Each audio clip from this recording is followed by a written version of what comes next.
Hello, everyone. Welcome back to the Sharmit podcast. Today, I'm here with another special guest, Deepa Subramanian, who is joining us all the way from United States of America. Deepa is one of the well-known Google developer expert, woman tech maker ambassador, and a innovator who masterfully combines front-end development with testing engineering to build better experiences. So, today in this episode, we will explore her unique testing and development approach, behind the scenes of her Times Square feature, and how we can build more inclusive and tech teams. But before we proceed further, I would like to thank Deepa for joining us today in this episode. And now I request you to please initiate the discussion by telling us something about yourself. Thank you so much, Amit, for having me here. Good evening, and I know it's a bit late for you. Thanks a lot for having me here. Like you said, I live in the Bay Area. It's early in the morning for me, um, and I've been here for about 20 years now. I moved from, as we proceed, you will come to know more about me. My journey as a software engineer started through testing, like you said, and test automation. So my roles exposed me to a range of technologies, from mobile apps to desktop application to embedded systems to and even operating systems. So I initially specialized, I started off with mobile automation, but over time, my work shifted towards web automation. So that's where my interest in front end really started.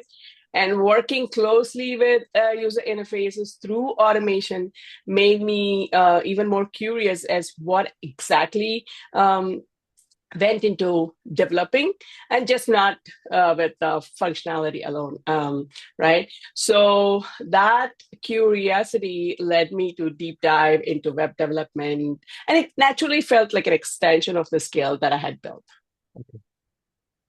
All right. So, like your journey seems very interesting from your development to testing area. So, like what really inspired you to blend the testing expertise with the front end development?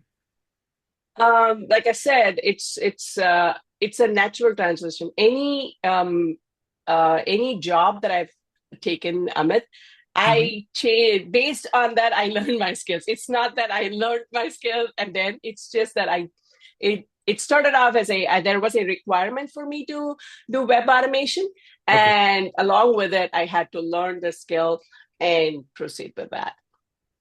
Okay, you know what, like why I asked this question again, because this is something really very special about your profile. Because sometimes we feel that a person is into in the development phase, sometimes they are in a testing phase, but the way you have mixed all these things together and you have achieved so many things by serving in this particular domain, that is really Mhm. amazing thing. And like we also notice that you often bridge the gap between the developers and testers. So what Mhm. do you think? Like, what are the common challenges you have seen, and how do you tackle those kind of challenges when you are working with the developers and testers? See, I had the opportunity to work closely with both developers and testers. So, one of the biggest challenges I have seen in my career is communication and collaboration, especially across different teams in large organizations, right? In large globally distributed organizations. So, when those come into play, it can break down easily. There can be gaps that can creep into a project. So I believe that the success of any project depends on clear communication, Mm-hmm. strong collaboration, and strong commitment. So to make sure that the expectations are aligned early. So whenever we kind of collaborate, we start early on. So having the open communication throughout the process. That's a bit of a challenge if you are working in a largely distributed teams, and in large companies for sure. And even in smaller companies, I think there are certain things that they go very fast. So the communication can go a little bit. You have to keep communicating. That's the only thing. I think we have stand-ups and other ways of interacting, right? Right. So yeah. Okay, so Deepa, if we talk about AI, because nowadays we all know that AI is rising day by day, right? So in terms of developing and testing, what do you think, like how it is impacting the role of developers as well as tester? See, I would say that it's aiding. Yes, Mhm. definitely, it's not going away Yeah. to begin with, at least. So it is going to be helping a lot. For example, you have AI code assist like Cursor or Gemini. Everything is coming up. At the same time, if you take into testing, I noticed that a lot of testing tools like Amplitude also comes with Mm. AI, and it's going to be integrated. It's going to make our lives easy, but I don't think we are yet in a point that everything can be AI automated, both Mhm. development wise and as well as testing wise. Okay, so we can say that it is a kind of tool that will help you, but not going to take your jobs, right? Because At least for now. I don't know about the 10 years down the lane, yes, but at least for the near future, it's not going to take. If you see anybody, even AI can write a code. Yes, that's right. But we need yes, engineers to make sure that whatever code it generates is valid and it does not compromise security, right? right, If you are in a large enterprise, application, you're building something with large enterprise application, you cannot just take it for granted for AI to write the you need engineers to look at the code whether it's valid or not. For right, that you still need to know how to code, right? yes. So we just discussed about one of the trending tool, that is AI, because AI is helping us as a tool. Now we will talk about two more tools where you have the expertise like Puppet and the Cypress, right? So Mm-hmm. how do you decide like which tool is right for the job, especially when we are dealing with the complex web application? So how you Mm. figure it out? So, for example, in my one of my previous projects, we had workflows that involved performance measurements, Okay. search engine optimization auditing, and testing that had to be tested in different devices and conditions. For example, network latency and stuff like that. For that level of control, browser control, Puppeteer was the best fit. Right, it allowed us to exactly write the script. We can write the script and make sure that measure the performance at a very granular level. Right.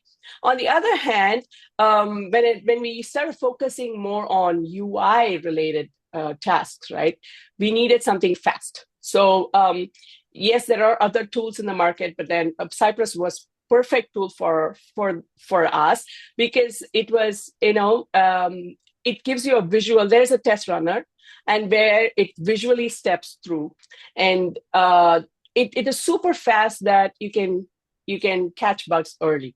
And also note that there's very minimal setup with Cypress. So I would say that depending on whether you need a very deep browser control, Mhm. or you want a rapid feedback from from your UI test, then personally I picked this tool because it matched to the project's needs.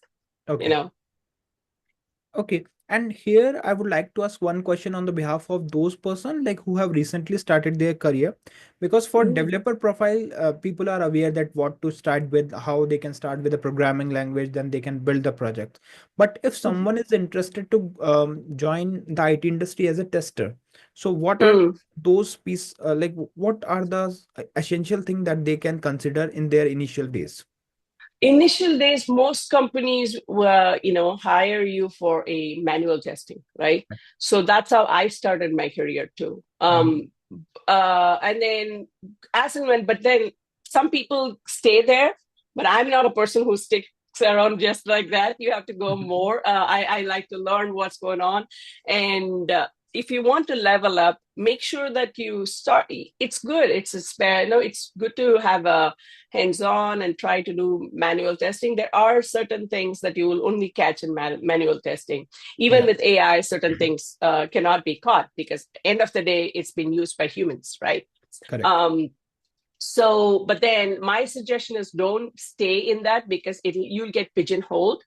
Mhm. So move into more of towards very closer to the development. So either you can pick up a tool, learn a language, whatever the needs are. So I was fortunate in different projects. So I learned what my job needed me. For Okay. example, like I said, if I wanted to learn mobile automation, I had to learn Java and Android UI Automator and Espresso. So you have to see what works for you, and then you have to level up to that, and you have to pick it up faster too. It's that nobody is going to keep training you, so you have to learn by yourself.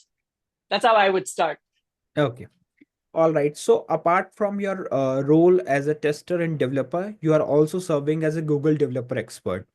And with this profile, like you have been involved in some amazing work. So can you share a few standout projects or maybe the talks that you have delivered as a part of your GDE journey? So as a GDE, I've mainly focused building on teaching or talking about progressive web apps. I've delivered talks on how to create high performance, reliable web experiences using frameworks like React, Angular, and even Flutter for web, right?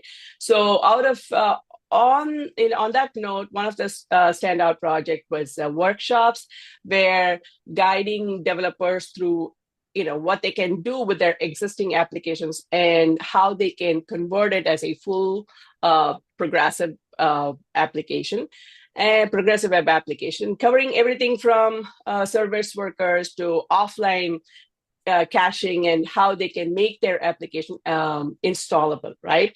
So it becomes exciting when a lot of developers didn't even know how much they could achieve with web technologies alone instead of needing to have a native app, right? Not everybody needs a native app. So if you're beginning with, if there is a need, you can still, if you're a web developer, you can still do, Yeah. you can code in such a way that it's also available for mobile users, right?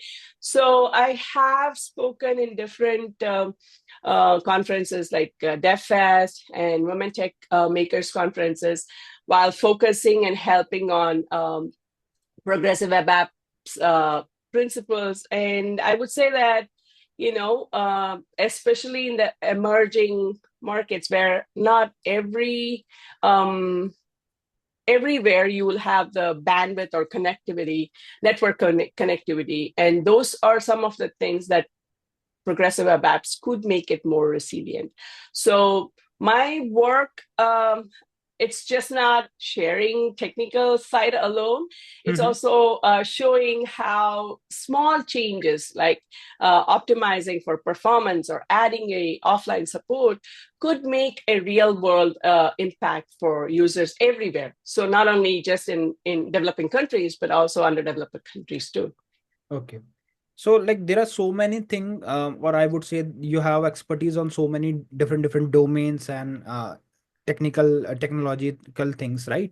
So what were those skill set that help you to get featured on New York Times Square? Because this is a kind of a bucket list kind of moment for everyone. So how did you get that opportunity? Uh, so I am a mentor at Top Mate platform. Okay, Okay. and they became aware of my broader community work through LinkedIn posts and a post that I shared about collaborations with women in tech makers and Anita Bjork, where I mentored university students and the women tech makers ambassadors who were in the WDA Women Developer Academy program. So, based on my consistent mentorship or involvement with the community, TopNet reached out and Mhm. said that they were selecting 50 mentors in the US, and few of us were featured in New York Times Square. And it's a serene moment, of course. It's Yes. just that it adds it's it's such a meaningful moment because it is not that you are recognized for one project, right? Right. It's a year's steady commitment of community building, mentoring, and supporting each other, supporting others in tech. So I think it this particular moment, it reinforced me for that consistent impact. And even if when it feels small, eventually it can open incredible doors for you. So I am very honored and I'm very humbled by that gesture. Okay. And now, like as a woman tech maker ambassador, have you seen any memorable success stories from any of women or allies in the community that were empowered through the WTM program itself? Many of them. I had a chance to see many incredibly successful stories through Okay. women tech makers. All right. So some of them I have mentored, or I have seen them, across the community working, how they became leaders in their companies, and they are book authors, and there some of them are startup founders too. See, one story stands out, that Pracheta from Canada. She is a regional lead for Canada for Women Tech Maker. I know she is also in the GDG. So she gave her first talk in my chapter early in the days during the pandemic, and later she became to speak. She went ahead and she became a speaker, and today now she's a founder of a startup. So those are some of the inspiring stories I get to see when I'm around WTM. So what I love most is how one small opportunity, right, like giving your first talk, getting involved in the community, can spark so much of growth. And it's not only about technical skills, it's about building confidence, Mhm. leadership, and a sense of belonging in tech, right? And those ripple effects can completely transform someone's career trajectory. Okay. Yeah, you are right. Like these kind of program are helping a lot to the entire community by bringing up new faces that they are those are really contributing a lot for the industry. So what do you think, like how can more women and non-binary folks be encouraged to step into the leadership role or into the speaking roles? Like what all things we can do in order to bring them on this community? I think one of the most powerful ways to encourage more women and especially non-binary folks um, to take into leadership roles, right? Technical leadership roles and speaking roles, through the community. So getting involved with your local tech communities, it can make a huge difference. It made a huge difference to my life. So Mm-hmm. it gives you a support system outside of work, right? Yes. So finding allies, mentors, peers who believe that you can grow, Mm-hmm. and those are the those first steps can be intimidating when you give your first talk or when you lead the first project, right? So it is, I feel that it's genuinely important to create those spaces, welcoming spaces, where I personally believe that women tech makers is a very safe space, and people are very welcoming, and they encourage each other and trying to learn from each other. And it's not about being a perfect leader or a perfect speaker. It's about sharing and Right. lifting others along the way, right? Okay. So, Deepa, like we all know, women are doing great in IT industry, right? They are achieving so many things and they are helping others as well. But still, at some extent, we may say that yes, there are some challenges also for the women's and for some of the Mhm. women. So, what do you think, like as a member of WTM project and movement, like what do you think? What are those challenges that are struggle, like why women are struggling to join the IT industry? See, most often it's the opportunities that we get, right? Mhm. How much of opportunities that we get? I have spoken about this quite some time about this. How many, earlier, even before the pandemic, Yeah. if you see globally, the number of women in tech was 23% or something, which is even less than one third, right? And then after the pandemic, it even reduced to 21%. Mhm. So why? Because people, the challenges are, you have to take a break from work. You Right. are, I know those are some of the challenges, but sometimes it's the challenge comes in where you're not getting the right opportunity to. So I would say that these are the main challenges I have seen, and it's, even though it's a challenge, you can still go achieve you can still go get those jobs that you want, provided you network. That's why I keep coming back to the community, that I network a lot. So for me, wherever I am today, I got every job through my network. And if I want a role, I would go connect with the recruiters. I would not dump my resume. Of course, I try to create a cordial relationship with the recruiters, and try to have a rapport with them first. Don't dump your resume, but then try to chat. Or if you want to go, I have coffee chats with people. Okay. So coffee chats help too. So if you want to go there, yes, there are challenges, but there will be always challenges. You have to be creative in finding ways to get into it, right? Right. So that most people don't do it. They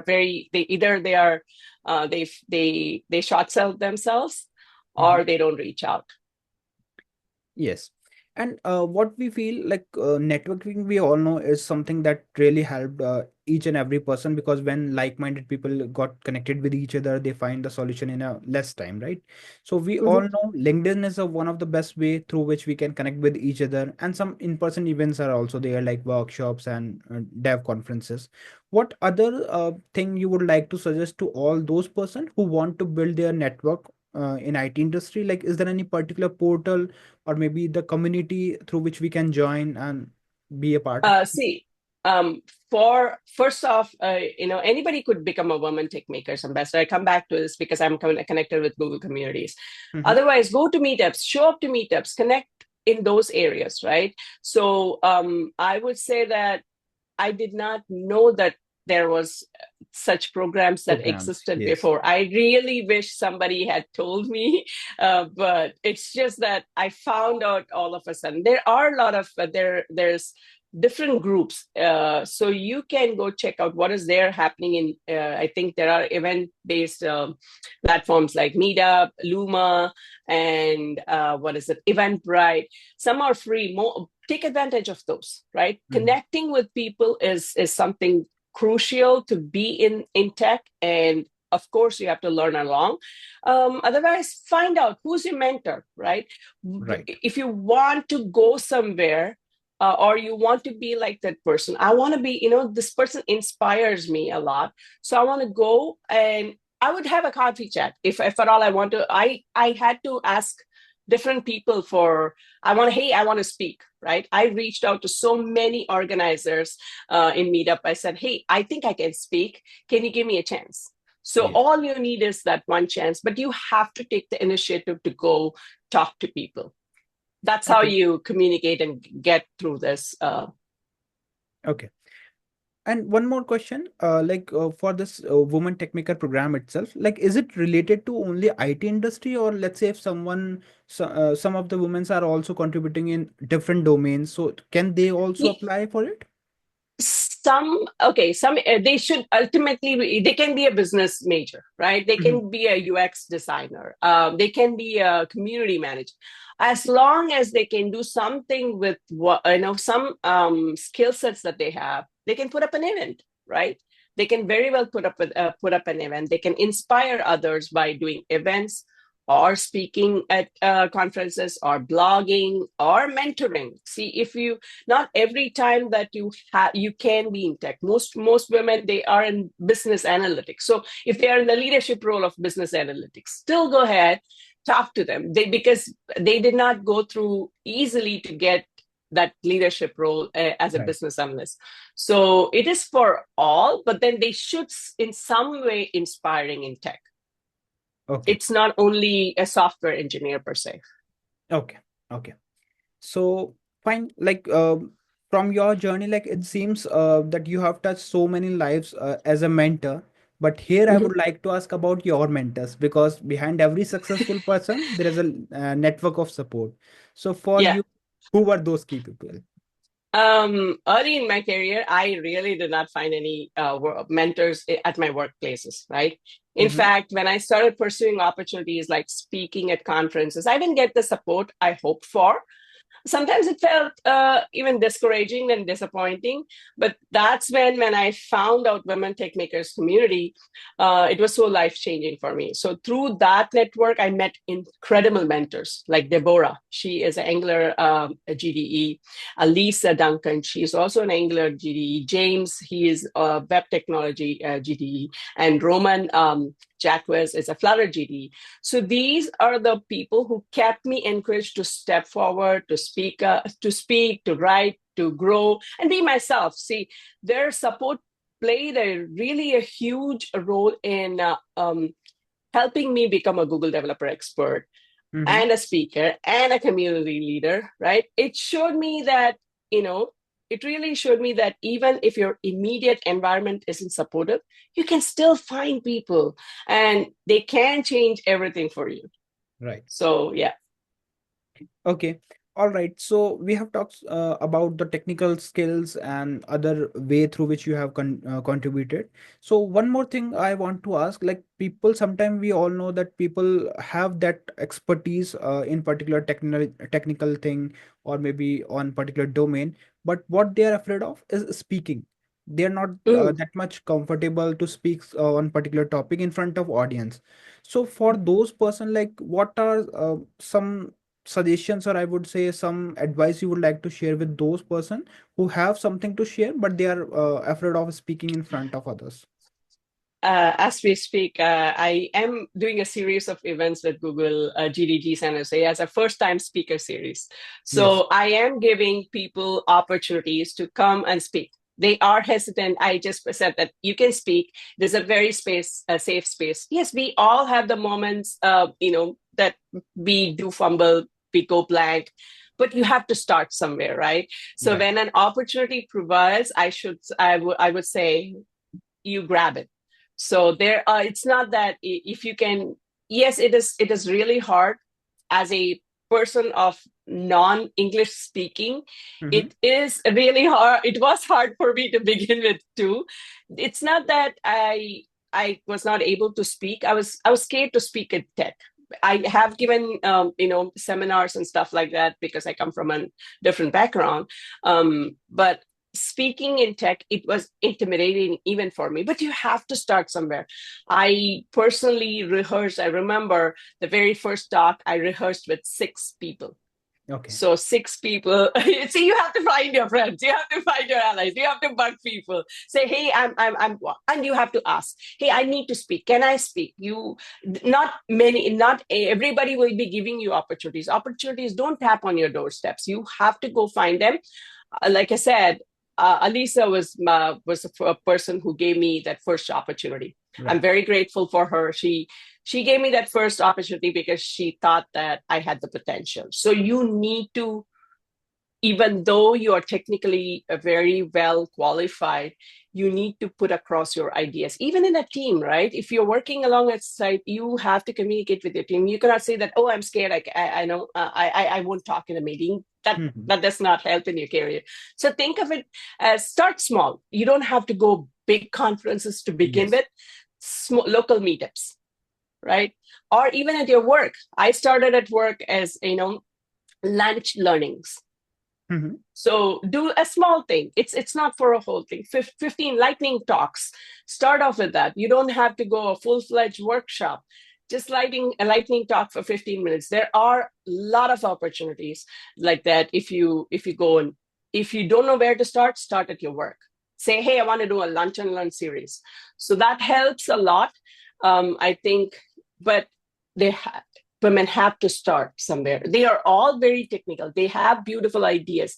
Now I'm giving these series for opportunities of for 8 people, and I see that it's so there's one pro that came and he spoke. There's another person who came and spoke, but it's all inspiring. At the end of the day, we are all learning this together too, right? Right. Correct. Okay. Fine. So let's talk about your hobbies, because technically we know like you are doing so many things. So apart from your professional journey, professional life, what are those hobbies or interests do you pursue that keeps you motivated and inspired? um, Outside of tech, I love drawing, painting, and I do work out. And cooking is my has become a kind of my therapy. So whenever I feel burnt out or overwhelmed, I cook things that I enjoy. That gives me a space of a little bit more creativity. You can, do a lot of experimentation in the kitchen, I guess. So Yes. sometimes I do give myself permission to stay away from everything. So if I need to take a break, I take the break. I sit and draw. I do paint, and then it really helps me to clear my mind and energize myself. So it's one thing I've learned that is you cannot always keep yourself constantly pushing and stay motivated. So you need to pause, reset, and then when you return stronger. So Yes. you have to take those uh, breaks in between. Okay. Fine. So, like Deepa, we have talked so many things, but still there are plenty of things that we can discuss here. But we are on, we have limited time. So, just I Yep. would like to ask my last question, Yeah. which is again related to your journey because you wear many hats, whether it is a testing engineer, front-end developer, speaker, Google developer expert.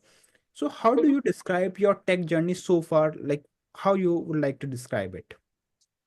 Incredibly fulfilling. So in a one word, I would say that incredibly fulfilling. And then I truly enjoy the part where, from building a community or, and building a community to teaching. So I've been enjoying every part of it. There is a real joy because there's a real joy when you share something with Yes. others. And not only you're sharing your knowledge, it can also be inspiring to other women, right? Right. And other women or non-binary folks who are stepping into tech. They can see, oh, this person has come. She has a non-tech background. If she can do it, I can also do it. So you give that inspiration to a lot of women. And then I'm grateful for that I found Google Developer Community Programs, all the three programs, especially Women Tech Makers, gave me a platform to combine my passion for teaching with my tech journey. So I personally think that, I wish I had found WTM earlier, but I'm grateful I eventually did. It, because it allowed me to express myself fully, not just as a developer, but as a mentor, speaker, community leader. So it's just that connecting and building the community around giving back, to what excites me, what keeps me excited about my work. So that has been my journey. I wish I had found this a little earlier in my career, but at least I found it now. Yes. I'm very grateful for that. Okay. All right. So thank you so much, Deepa, for joining us in this episode and for sharing your journey with us. I'm 100% sure like these things would resonate with many of the other women who are also contributing for the IT industry. So thank you once again for being a part of the show. Thank you so much, Amit, for having me. It was a pleasure, and I hope that my journey inspires few other people, not only women, but for everybody. You can, if you put your mind to it, you can do anything, right? Right. So thank you so much for having me. It was a pleasure talking to you, and thank you for the opportunity too. Thank you.